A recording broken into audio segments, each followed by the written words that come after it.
जड़े ख्रीस्टियन भाव में आपण कौन प्रलोभन टेम्पटेशन सहित स्ट्रगल करुछंती आपण कौन खराब वीडियोस मद्यपान टीवी सीरियल मूवी देखिबारे सिनेमा सॉन्ग सुनिबारे मनी किंबा अन्य कौन सी प्रलोभन सहित संघर्ष करुछंती एही अभ्यास गुड़िकरू बाहरिबा पई चेष्टा करुछंती किंतु होई पारु नाहंती।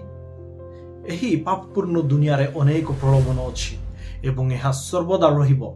तेणु प्रलोभन को किपरि जय करा जाय पारिबो ताहा आपणको बिब्लिकली कहिबाकू चाहे।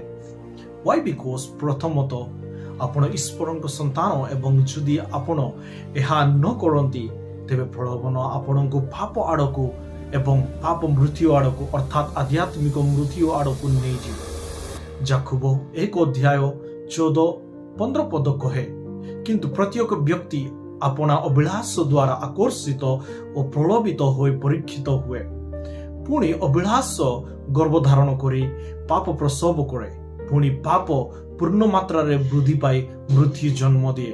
वर्तमान यह बुझिबा अत्यंत गुरुत्वपूर्ण जे जेतेबेले आपण प्रलोभित होंती सेतेबेले आपण पाप करू नाहंती किंतु जेतेबेले आपण प्रलोभन रे पड़िले सेतेबेले आपण पाप करंती।